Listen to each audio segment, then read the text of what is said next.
Hill versus Prohaska. Henry Cejudo calls out Merab Devishwali. Sorry, that's a bunch of things flying. And Aspinall versus Tybura for UFC London is a very big possibility. Now, if you're new, like and subscribe. Obviously, the channel's starting up again. Everything's going, so yeah, please keep running up. Thank you to everybody that liked and you know, viewed the video and stuff like that. Please subscribe though. I really appreciate it. But yeah, right. So, Hill versus Prohaska seems like to be targeted for August, but I feel like Jiri has come out and said that's a bit too soon. So maybe yeah, sorry, I just came back from work, so that's why my hair's a bit fucked there. Apparently he's been targeted for August, but Jiri has said that that's a bit too soon. Obviously, he had the worst shoulder injury in UFC history, according to Dana White. Supposedly, he wants to push it back another month or two, which would make it September or October, one of the two. I'm fine with that.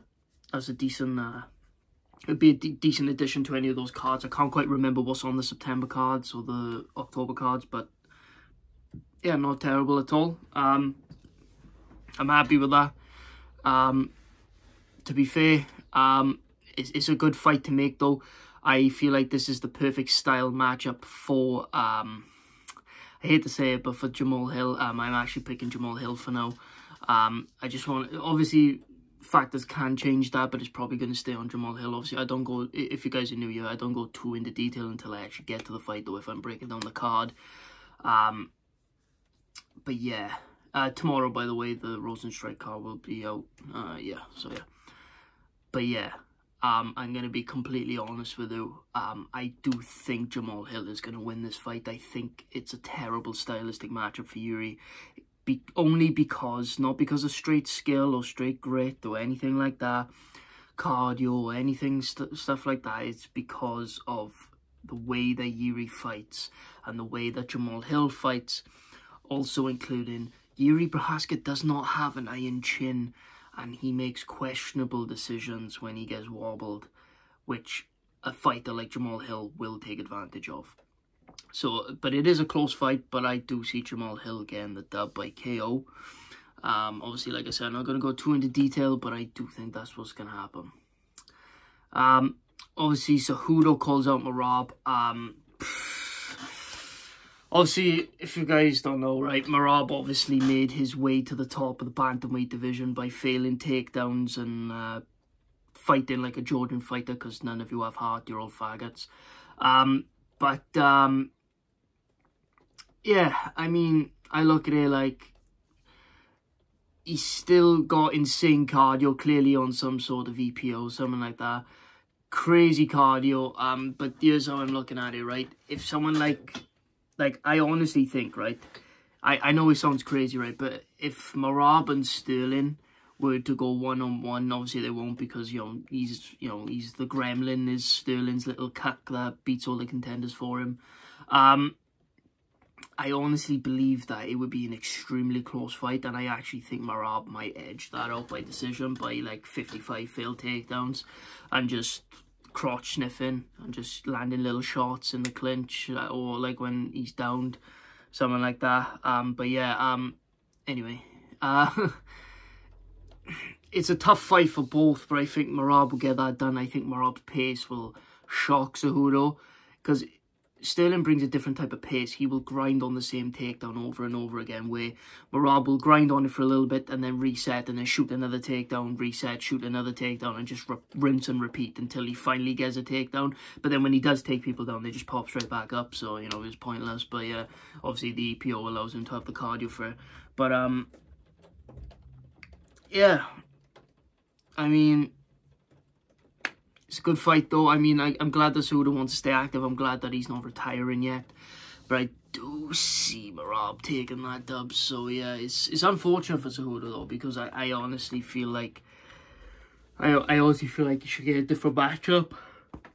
A matchup that he can win. But at the same time, he is, like, 36, 37. So, he's past his prime at the moment. So, he's running out of time to even think about going back for the title. So... even though the fight was extremely close with Cejudo, so he still clearly got it to some extent, right? How fluky is Sterling's run? Wins the belt by a disqualification knee. scrapes a decision against Jan by hanging on for dear life. Wow. Beats up an injured TJ Dillashaw, who's past his prime with a year off, with the shoulder completely gone. Who shouldn't have even had the title shot in the first place because he got a robbery win decision over Corey Sandhagen. And then he gets Henry Cejudo on the 3-year layoff, who hasn't, who's past his prime age-wise and is clearly showed signs of slowing down. Because he did in that fight. They both looked off, to be honest with you, but how fluky of a run is that? That is fluky. And the reason being is because Merab is beating the contenders for him in a way.